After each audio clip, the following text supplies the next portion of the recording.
The tale unfolds within a serene metropolis, where the denizens immerse themselves in the rhythm of their daily endeavors. Conversations flourish in the sunlit streets, while individuals attend to their obligations, dutifully acquiring and tending to their responsibilities. Yet, on an unexpected day, an extraordinary event unfolded, shattering the tranquility that had graced the cityscape.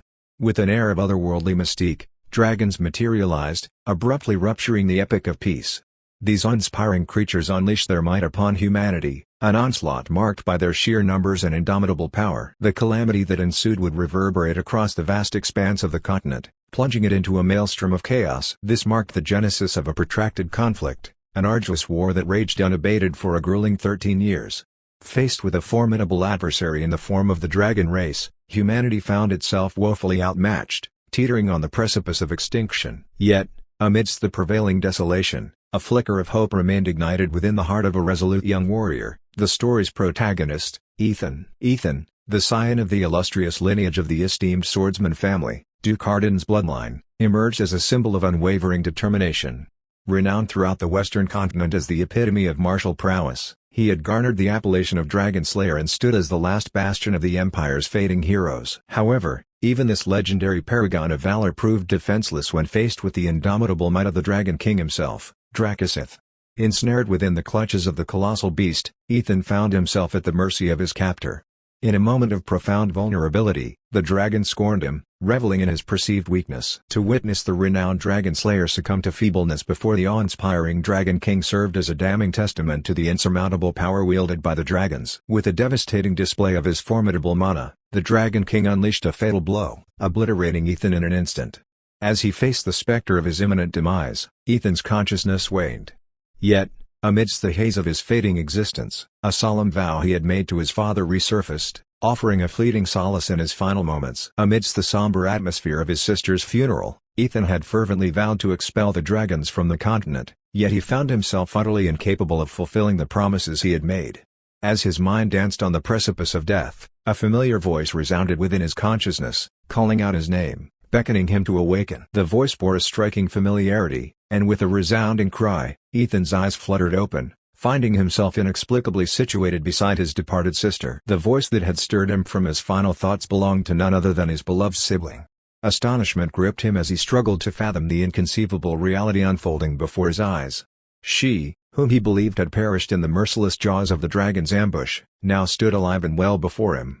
The very same dragon that had claimed their lives. The enigmatic circumstances that enveloped him left him bewildered, grappling to comprehend the bewildering truth that lay before him. In retrospect, he perceived his existence as naught but a string of failures, a life fraught with embarrassment and perceived inadequacy. Yet, the sight of his sister's radiant presence provided a glimmer of solace amidst the tumultuous waves of confusion. Although perplexed by her peculiar attire, for she was from a noble lineage, Ethan's immediate focus veered toward the unfathomable nature of their reunion rather than the intricacies of social decorum. Curiosity compelled him to inquire about the realm beyond life, to gauge his sister's experience in the afterlife. However, his query fell upon deaf ears, as his sister paid no heed to his words. Instead, she reassured him that his current circumstances were not his fault and urged him to refrain from embarking on such perilous endeavors in the future. These enigmatic exchanges only served to further confound Ethan, leaving him utterly perplexed and struggling to decipher the perplexing tableau unfolding before him. A heavy silence permeated the room, rendering both siblings unable to articulate their thoughts. Sensing the need for respite, his sister suggested that she would prepare a soothing soup for him. Ethan found himself taken aback by her declaration, for his sister had never acquired the culinary arts during her mortal life. It became apparent to him that her transformation extended beyond the confines of her societal status, even her very essence seemed to have undergone a profound metamorphosis. Rising from the bed, Ethan's feeble form belied the remnants of life still coursing through his veins. It became apparent that despite the state of his demise, he could acutely sense the frailties of his physical vessel. The depletion of mana within his body left him with an unsteady gait, inhibiting his ability to traverse the physical realm with ease. Recognizing the need for remedial measures, he resolved to employ the mystical spring of life, a miraculous contraption employed to support comatose individuals. Perplexed by the paradox of employing life support equipment despite his own demise, Ethan's consciousness stirred as he grappled with this surreal reality. With deliberate intent, he allowed the rejuvenating mana from the life support to permeate his being, carefully harnessing its energy to bolster his weakened frame. As the essence of mana coursed through his ethereal veins, His slouched posture gradually corrected itself, bestowing upon him a newfound vitality. Thus, through this unconventional means, Ethan administered a makeshift first-aid treatment to revive his enfeebled physique, a testament to his unyielding spirit and tenacious resolve in the face of adversity. His sister returned, bearing a warm bowl of soup for her brother, and immediately reprimanded him for removing the magical equipment that sustained him. Unaware of his own condition, Ethan insisted that he was perfectly fine, capable of walking, and that his body had nearly made a full recovery. However, his sister reminded him that the doctor had proclaimed it would take at least half a year, along with proper physical therapy, to regain his ability to walk. Puzzled, Ethan inquired about the passage of time since he had passed out, only to receive a jolting revelation. 10 years had elapsed during his comatose state, a staggering realization that left him astounded. The weight of the past decade's absence pressed upon him, causing his sister's plea for him to rest and not push his fragile body to its limits to resonate deeply. She endeavored to assist him with eating, but he stubbornly refused, convinced of his own well-being. His curiosity regarding the afterlife persisted, prompting his sister to break into tears. Overwhelmed by her emotions, she fervently asserted that this was not the afterlife, he was, in fact, alive and in good health. Her anguished response only served to intensify Ethan's confusion. According to his memories, his sister had perished, as had their youngest brother. Furthermore, he himself had met his demise at the hands of the Dragon King. Yet here they stood, alive and well. Gradually, a glimmer of understanding flickered within Ethan's consciousness. It dawned on him that he had somehow regressed to a different point in time, an alternate past divergent from the one he had previously experienced. Seeking clarity, he inquired about their ages. His sister, now 20 years old, informed him that he was 19. It became evident that Ethan had returned to the age he had been when the dragons first invaded the continent. The war was still raging, and he yearned to ascertain the fate of their father. However, the reality his sister conveyed differed greatly from his recollections. According to her account, the dragons had invaded 15 years prior, and their father had perished in the conflict. The family had endured great hardships, ultimately leading them to forge a non-aggression pact with the monsters. Ethan found himself perplexed, for in his previous timeline, no such pact had been made. Something peculiar was transpiring, and he grappled with the notion that he had regressed not only in time but to an altered past that diverged from his own. The pieces of the puzzle began to fall into place. They no longer possessed any servants, their wealth had been depleted, and their family treasures were lost. Their current abode stood as the sole vestige of their former opulence.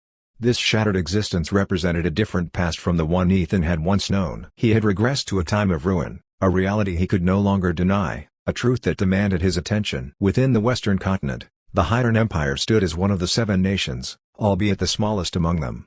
However, the Arden family, renowned as one of the most esteemed swordsmanship clans across the entire continent, bore their name proudly. Even during the darkest days when humanity teetered on the precipice of extinction due to the dragon's onslaught, the Arden family had never resided in such dilapidated surroundings. This humble dwelling had been their home for the past 10 years. Ethan, having perished at the hands of a dragon, found himself returned to his younger self. To his astonishment, his once illustrious family now languished in abject poverty. How could a noble duke's lineage be reduced to living like commoners? They had made countless sacrifices during the battle, surely deserving substantial rewards from the king. However, as Ethan pondered their circumstances, the rewards they had received became clear: the immunity. Under the reign of the 17th King Zygmunt, the Arden family had been designated as protectors of the land, and thus, granted the immunity. This decree, bestowed upon them as a reward, granted them unprecedented authority and protection. Only treason could render them susceptible to punishment. It was an extraordinary privilege that extended for 3 generations, absolving them of any crimes they might commit, including even manslaughter. In addition to the immunity, they had received gold and jewelry from the king, which other family members were now safeguarding on their behalf. In essence, they had been exiled to a remote location, left to fend for themselves without any support. This desolate situation had been enforced by the Senate, temporary rulers appointed over the Arden family. Composed of 10 collateral descendants from their own bloodline, the Senate had been appointed by the king after Ethan's father and grandfather had passed away. Their purpose was to govern the Arden family during this transitional period. The king, fearing that a young Ethan might exploit the immense power and authority vested in the family's patriarch, had assigned the Senate to reign over them temporarily. Little did the king realize that this decision would lead to the Senate subjecting Ethan's siblings to a life of misery. Comparing the current king to the one he had known in his previous life, Ethan concluded that the present monarch was even worse, lacking foresight. The king had failed to consider the Senate's intentions and how they would exploit the family's authority. However, the role of the patriarch within the Arden family remained uncertain. Due to his ailing condition, the Senate had objected to bestowing him with the patriarchal title. If Ethan were to assume this position, he vowed to purge every member of the Senate who had contributed to his siblings' suffering, asserting his dominance and seeking justice for his family. In the coming months, as Ethan approaches his 20th birthday, the time for the patriarch role to be determined draws near, as per the original plan. His sister expresses remorse for not managing things properly, blaming herself for his current predicament and even the coma that befell his brothers. She believes it was her fault for not properly handling the Mana Rush incident that caused him to collapse. A decade ago, Ethan had invested a significant amount of time and effort into reviving the family's vision skill, a unique ability that had perished with their ancestors. However, during the process of recovering this skill, he had succumbed to the overwhelming surge of mana.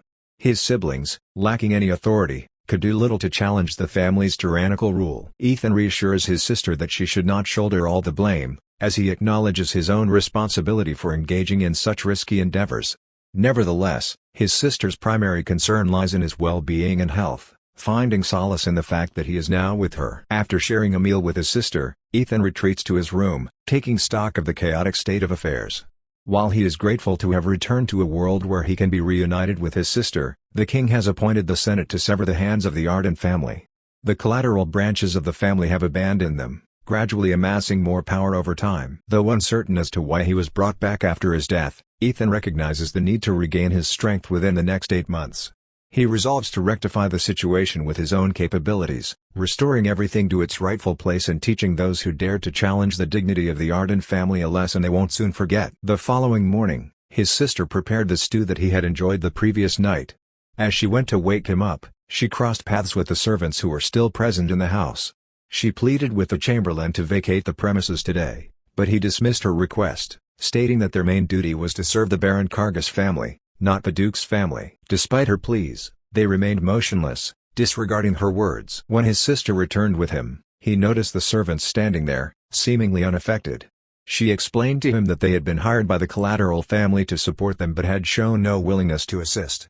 Frustrated by their lack of help, she suggested getting rid of them if they couldn't be of any use. He decided to have a conversation with the servants and asked his sister to give him a moment. The chamberlain, seemingly relaxed, wondered why his sister was so insistent on their departure. He believed that since his brother had regained consciousness after 10 years, she was acting differently. He considered his job to be a comfortable one where he could relax and still receive payment. He contemplated informing the Baron Kargas family about the situation, hoping to be rewarded for the information. Suddenly, he heard a voice from behind calling his name. As he turned to see who it was, he was met with a powerful punch to the face, sending him flying into the wall. In pain and with a bleeding nose, he looked up to see that it was the Archduke who had struck him. Fear coursed through him, and he pleaded for the Archduke to stay away. However, the Archduke grabbed him and lifted him into the air, disregarding his protests. In a state of shock, he exclaimed that the Archduke couldn't do this, even if he was a duke. The chamberlain retorted that the Baron Kargas family would not tolerate such disrespect. The beating continued, and this time, the protagonist didn't stop at just one punch. The other workers watched in fear as the scene unfolded. The Archduke assured them that the Baron family would not intervene on their behalf and warned them that if they wanted to be treated with respect, they should obey his commands. As the commotion subsided, the protagonist realized that informing the Baron about the incident might work in his favor. If it weren't for the mana he had gathered earlier, he would have been humiliated further. Determined to take matters into his own hands, he resolved to eliminate the Senate family himself and prove that he was the true owner of the dukedom. However, before taking action, he needed to assess his body's condition. The mana rush had spread throughout his entire body, but he considered himself fortunate that he hadn't suffered the fate of an ordinary knight who would have perished under such circumstances. In light of the body's condition after enduring a decade of neglect, it still retains a remarkable resilience. Our protagonist embarks on the arduous task of rectifying the damage, methodically addressing each affliction with precision and care. Through the power of resonance, he directs his restorative energies towards his hand, mending it to once again wield a sword with mastery. The ethereal currents of mana flow seamlessly, filling every void and crevice, eradicating the remnants of past mana rushes. Engaged in this profound harmonization, he dedicates his entire morning to the stimulation of his mana core, while the remaining hours are devoted to strengthening his stamina. The foundation of all strength lie in the rigors of fundamental training, and our protagonist, with unwavering determination, pushes his physical limits to the very edge. The sight of his rigorous training regimen leaves the maids and servants awestruck, as they witness the transformation of his once seemingly frail form into that of a resolute and icy-blooded duke. Amidst this regimen, a young knight urgently arrives, bearing news of young Master Myers causing a commotion at the local tavern. Oblivious to the duke's true identity, the knight relays the unexpected behavior, finding it incredulous that Myers, known for his disciplined lifestyle of exercise, muscle building, and abstention from alcohol in his previous life, could be the cause of such unrest. Prompted by concern, our protagonist, accompanied by his loyal butler, arrives at the frequented tavern. Inside, a disheartening scene unfolds as he witnesses his brother, in a state of despair, hurling objects and craving more intoxicating spirits. Grief and shock intermingle within him, as he laments the fracture of a once beautiful spirit. Among the onlookers, he notices some individuals who seem to revel in Myers' anguish, as if delighting in his degradation. Fury courses through his veins, compelling him to unleash his anger upon the perpetrators. With a forceful strike, he shatters a table before them, their callous revelry abruptly silenced. The anguish of his brother's condition fuels his wrath, for they had been inseparable on the battlefield, fighting side by side as fierce and indomitable knights. How could he have plummeted to such depths, where his sole desire is the intoxicating elixir that now enslaves him? It is as if someone had turned him into a wretched addict. In an effort to safeguard his brother's well-being, our protagonist tenderly ushers him into a state of slumber, resolute in his decision to address these issues at a later time. Yet, for the present, he yearns to exact retribution upon those who have inflicted such harm upon his kin. Turning his attention to Hans, the first recipient of his righteous wrath, he unveils the mastermind behind his brother's plight. These malefactors, who callously manipulated the life of the young master, must face the consequences of their actions. Aware of his status as the untouchable Archduke, our protagonist reminds them of the impending loss that will inevitably befall those foolish enough to incur his wrath. Having completed his actions for the day, he briefly informs the Archduke of the events that transpired, revealing the extent of young Lord Myers' inebriation and the genuine concern that had stirred within the hearts of those present. Now that he is here, they express their intention to withdraw, their presence no longer necessary. However, our protagonist refuses to leave matters unresolved, his resolute determination hinting at further actions to come. Now aware of the challenges ahead, he strides confidently towards the culprits, questioning who gave them permission to leave. One of the minions attempts to stop him, citing his weakened state and warning him to halt before they resort to violence. But before the minion can finish his sentence, Ethan delivers a powerful punch, sending him soaring behind the main culprit. The audacity of these individuals, daring to meddle with a member of the Duke's family, fills him with indignation. With mana-infused hands, he springs towards the main culprit, certain in his ability to handle the amount of mana coursing through his veins. Assuming a defensive stance, he prepares to confront his foe. In a single swing, he shatters both of the culprit's arms as though they were made of fragile material. The rest of the minions foolishly step forward to face the Duke, only to find themselves on the receiving end of a brutal beating. The fight becomes a one-sided slaughter, leaving Hans speechless as he witnesses the Duke's monstrous strength. The minions are helpless against the overwhelming power of the Duke. Commanding Hans to take care of the aftermath, the Duke assures him that he will tend to his brother. He firmly grasps his brother's hand and guides him back to the safety of their residence. Memories flood back to him, memories of their parents' untimely deaths when he was just a young child. Ethan had been a pillar of support, a father figure during those difficult times. As he wakes from his stupor, he realizes he must have seen his brother last night amidst the haze of his drunkenness. Regret washes over him for his behavior, both towards his brother and in general. Unaware of the current situation, he approaches his brother with a heavy heart, only to be met with his brother's tearful presence. In disbelief, he asks if it is truly his brother standing before him.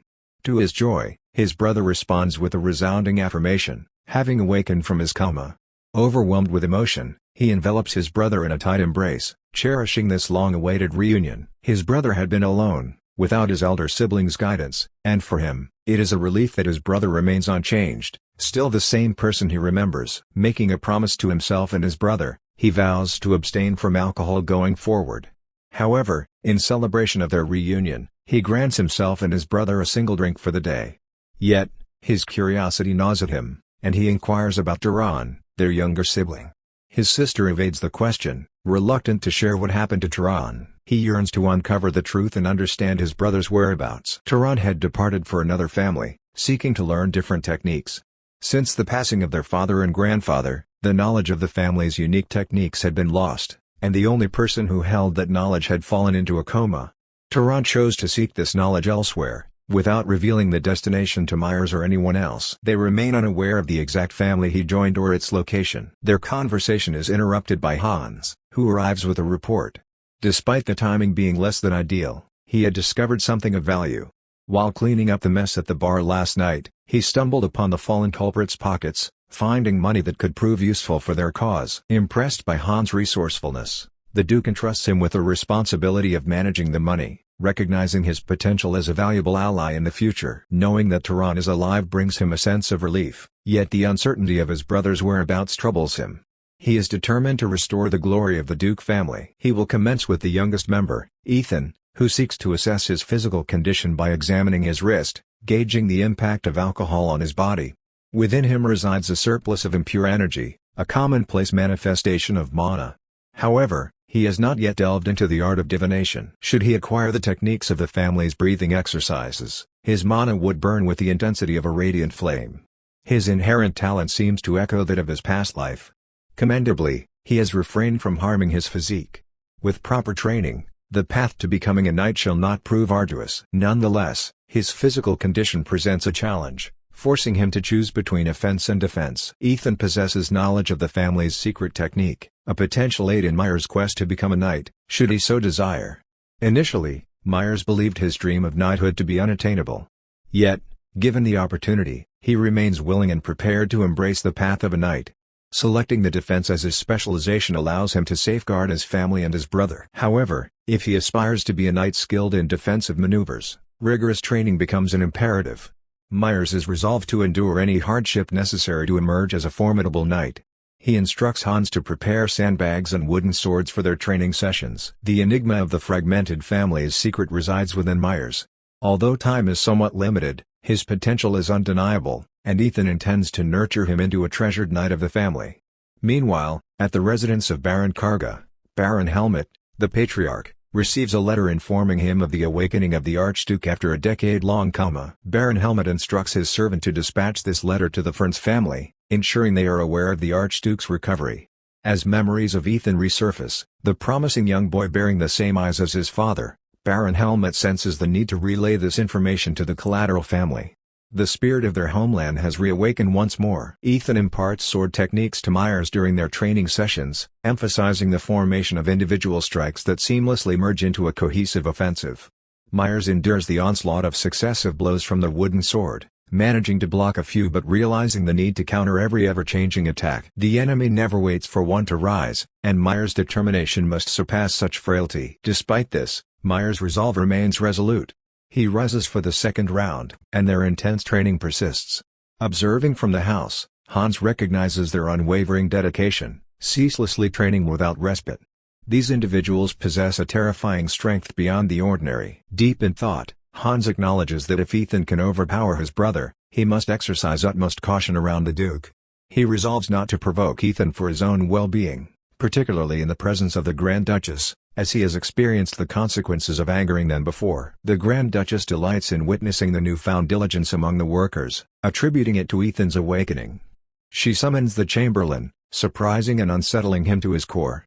Curious about their conversation with the Duke, she notices their increased industriousness in assisting with daily chores. Aware that he cannot reveal being pummeled by the Duke, the Chamberlain swiftly changes the topic, offering her cookies instead. Appreciating his reluctance to discuss the conversation, she savors the cookies, understanding his desire to avoid the subject. Later, in his quarters, the Chamberlain retrieves a magical jewel to establish contact with Baron Helmut. He reports that the Duke's talents remain as formidable as ever and mentions the intensive training of Myers. The Chamberlain is tasked with providing regular updates, as an elders' meeting is imminent. For his diligent reports, the Chamberlain will receive additional compensation, while remaining cautious in his dealings with the Duke. He becomes the intermediary between the Duke and Baron, allowing him to amass more wealth. Meanwhile, Baron Helmut remains oblivious to the Duke's true strength, and the Chamberlain intends to exploit this knowledge to his advantage. The training sessions persist, and Myers gradually acclimates to the techniques. Observing this progress, Ethan decides to intensify his attacks. However, Myers manages to successfully block all incoming strikes this time, elating him beyond measure. He believes himself to have achieved a level of proficiency. Nonetheless, Ethan knows that blocking a single attack and letting one's guard down is not desirable.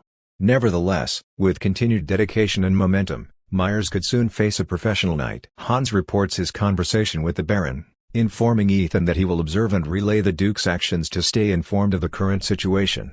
Though anger seethes within him, Hans restrains himself, having manipulated the Baron to obtain some funds, which will prove beneficial for the Duke. Hans has prepared a list of necessary items, intending to keep the remaining money in his possession.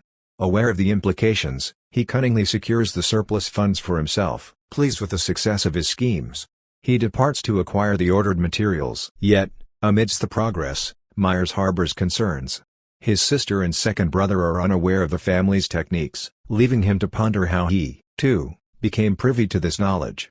Although he possesses memories from a past life, sharing such information with his brother is currently inconsequential. Their primary objective lies in restoring the family's former glory, beginning with transforming Myers, the youngest son of the Arden family, into a worthy knight. Arden's distinctive vision technique sets it apart from others, demanding unwavering resolve.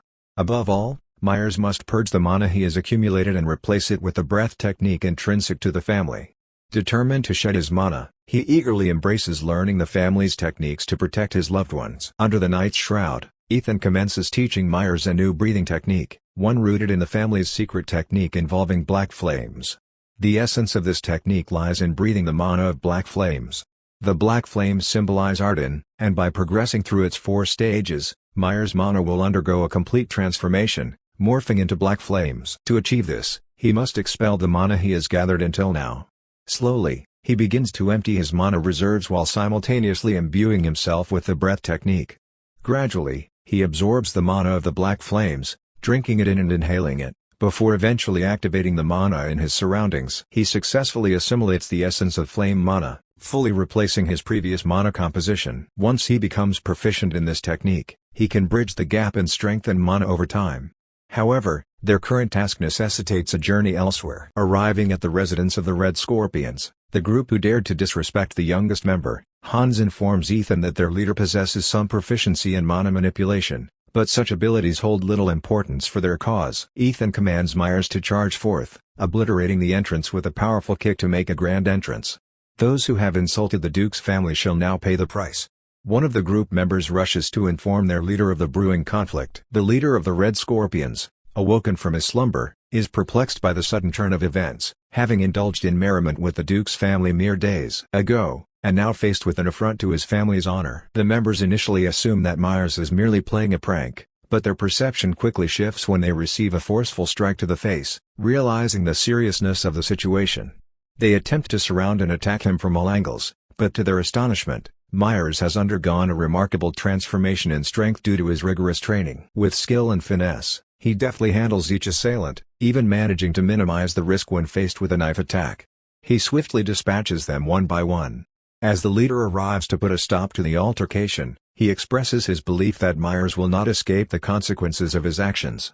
However, upon noticing the presence of the Duke, his demeanor changes. The leader recalls that he was responsible for breaking the arms of the brother. Reluctant to take any action before reporting the incident to the Baron, the leader suggests wrapping things up, choosing to overlook the matter in the name of the Duke's family honor. Yet, Ethan harbors a desire to incapacitate the assailants further, wishing to impart a lasting lesson. He issues a warning, indicating that he will intervene if they persist. Defiantly, he challenges him, displaying burning mana in his clenched fist, an ability leader had only heard about in rumors, now confirmed before his eyes. However, he also possesses a trick of his own. He employs the technique he learned, channeling mana into his fist. Launching an attack, he swiftly dodges the leader's counterstrike and retaliates with a series of fiery punches empowered by burning mana.